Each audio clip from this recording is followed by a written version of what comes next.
안녕하세요. 프랜차이즈 전문 법무법인 숲의 송윤 변호사 가맹거래사입니다. 오늘은 가맹 본사와 위탁 운영 계약을 체결을 하고 큰 손해를 본 점주가 가맹농부를 상대로 2억 2천만 원이 넘는 배상을 받아낸 판결을 소개해 드리려고 합니다. 이 사건은 공정거래위원회에서 보도가 되었을 정도로 유의미한 사건이니까 본 영상이 도움이 될 지인분들이 있다면 꼭 공유를 해주시면 좋겠습니다. 피고회사는 땡땡땡땡이라는 상표로 가맹사업과 식자재 유통을 하는 회사였습니다. 서울의료원 지하 1층 푸드코트 사업자 입찰에 참여를 해서 회사가 사업자로 선정이 되고 그 안에 한 구역을 원고에게 위탁 운영하는 형태로 계약이 체결됩니다. 원고는 입찰 보증금, 인테리어 설비, 에어컨 비용까지 모두 부담하면서 불과 2달 남짓한 기간에 약 3억 원을 피고에게 지급했습니다. 이 사건 회사는 가맹사업법 적용을 받지 않는 위탁 운영 계약일 뿐이기 때문에 가맹계약이 아니다라고 치부를 했고, 이를 전제로 한 가맹사업법 위반에 대한 원고 주장은 모두 이유 없다라고 반박을 했습니다. 하지만 가맹사업법의 5가지 요소를 모두 갖췄다라는 점에 대해 그간 위탁 운영 계약에 대한 유사사건 승소 사례들을 통해 재판부를 설득을 했는데요. 법원은 이런 구조를 종합을 해서 독립된 점주가 자기 책임과 비용으로 운영을 했고, 상표, 운영 방식,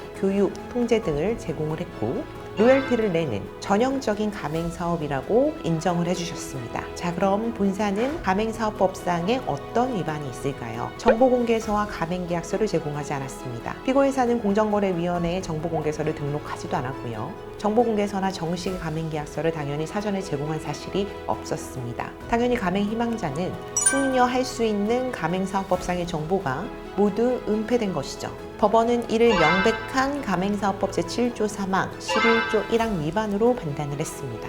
일매출 400에서 500만 원, 허위 과장 정보도 있었는데요. 협의 과정에서 피고 측은 이 매장의 일 매출과 월 순수익에 대해 특정 수치를 언급하며 현혹을 했습니다. 하지만 실제 영업 결과 고지받은 예상 매출과는 격차가 아주 극심했고요. 피고는 땡땡 의료원 직원에게서 뭐뭐라고 들었어! 라고 주장을 했지만 그 수치의 징이나 산정 근거를 확인할 자료가 없었습니다.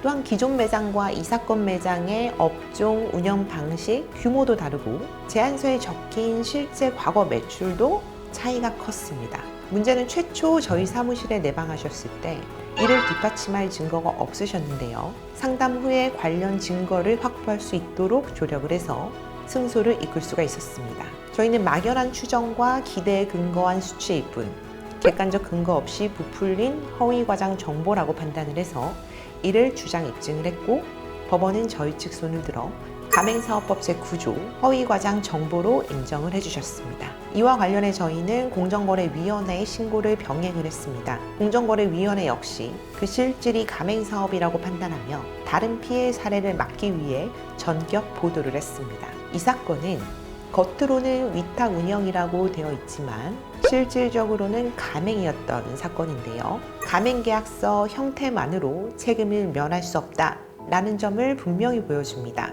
만약 비슷한 피해를 입고 계신다면 상담을 받아보시기를 추천드립니다. 감사합니다.